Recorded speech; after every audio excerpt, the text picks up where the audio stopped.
La chaîne des puits en Auvergne, classée par l'UNESCO au patrimoine mondial chapelet de volcans, endormis depuis au moins 8000 ans en Auvergne, l'emblématique chaîne des puits, a été inscrite lundi au patrimoine mondial par l'UNESCO. La décision a été prise lors de la 42e session du Comité mondial réuni depuis le 24 juin à Manama, au Bahreïn. Le classement porte sur la chaîne des puits, chapelet de 80 volcans âgés de 8400 à 95 000 ans, et la faille de Limagne, vieille de 35 millions d'années et profonde jusqu'à 3000 mètres. Le site illustre de manière exceptionnelle le phénomène de rupture continentale, ou rifting, qui est l'une des 5 principales étapes de la tectonique des plaques, explique encore l'UNESCO.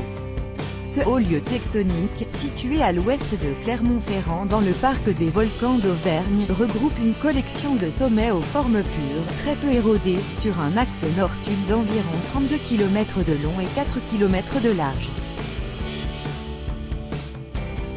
En forme de cône, de dôme ou de cratère, ces jeunes volcans sont considérés comme endormis, mais les vulcanologues n'excluent pas qu'ils se réveillent un jour. Parmi les édifices naturels les plus emblématiques, le puits de Dôme, point culminant à 1465 mètres qui a donné son nom au département, et le puits de Pariou avec son cratère typique de volcan de type strombolin. Ce bien illustre de manière exceptionnelle les processus et caractéristiques de la rupture continentale, un phénomène fondamental de l'histoire de la Terre, avait estimé l'Union internationale pour la conservation de la nature, UICN, dans son dernier avis, en mai, proposant à l'UNESCO de l'inscrire au patrimoine mondial.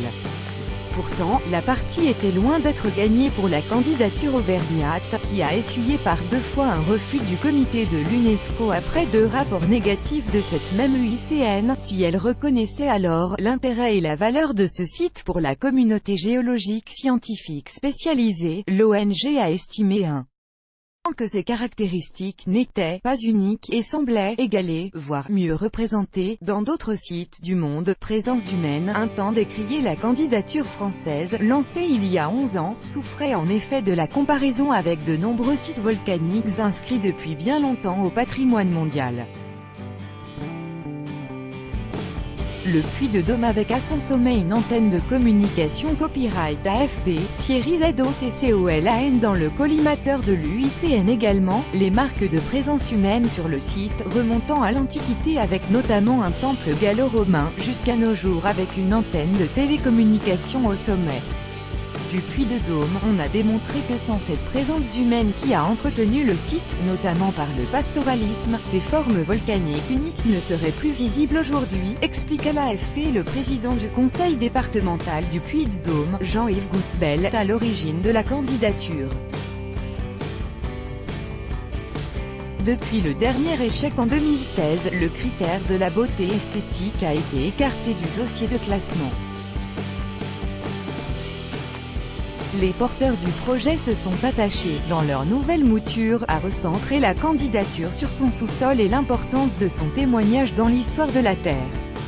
Ils sont parvenus à convaincre qu'il constitue un théâtre géologique unique où sont rassemblés tous les phénomènes à l'œuvre lorsqu'un continent se sépare et qu'un rift se forme. La chaîne des puits est le premier bien naturel de l'Hexagone inscrit au patrimoine mondial, les autres sites naturels classés se trouvant en Corse et Outre-mer, Réunion, Nouvelle-Calédonie.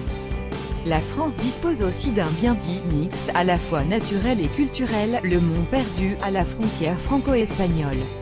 La candidature auvergnate a suscité localement une importante mobilisation, réunissant plus de 50 000 habitants, politiques, entreprises et personnalités publiques. Tout droit de reproduction et de représentation réservé. Copyright 2018, Agence France Presse.